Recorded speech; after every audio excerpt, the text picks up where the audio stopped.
اللهم صل و سلم علی نبی الامی و علی آله و سلم تسلیما. عزیز حاضرین محترم و خصوصا برادرای اهل رسانه، قدم اول تحفه سرور کائنات را به عنوان السلام علیکم و رحمت الله و برکاته به حضورتان تقدیم می دارم.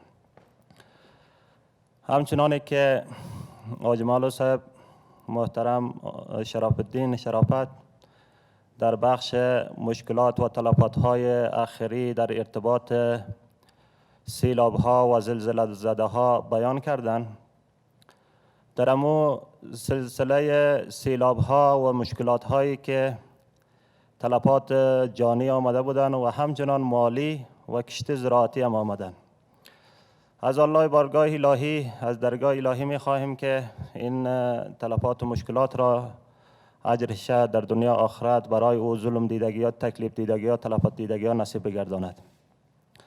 در امون سلسله خیلی زمین ها در جریان سیلاب ها تلف شده و خیلی درخت های مثمر و غیر مثمر تلف شده و خیلی رس گوسفند و بز و گاو تلف شده و فعلا ما آمارشان ارقامشان به حضورتان ارائه میکنیم.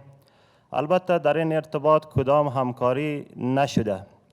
در بخش زراعت و مالداری تقریبا 6 لک 5,99,924 جریب زمین زیر سیلاب ها مانده قابل استفاده نمی باشد و درخت مثمر و ثمره‌دار 17,16,385 درخت مثمر یعنی میوه‌دار تلف شده و غیر مثمر 17,22,390 درخت غیر مثمر تلف شده و گوسفند و بز 29 رأس و 29,327 رأس گوسفند و بز در امو سیلاب ها تلف شده و 99,981 گاو یعنی مال کلان در امو سیلاب ها تلف شده.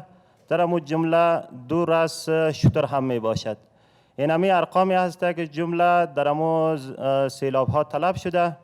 البته در این باره اکثر توجه هم به خود انسان ها و بشریت بوده، توجه های امکان قدر صورت گرفته در ارتباط زمین و درختها و گاو و گوسفند و مال و لشتر و در این بخش کدام کمک هم صورت نگرفته. این همی بوده موجوده معلومات ما به حضورتان ارائه کردیم. السلام علیکم و رحمت الله.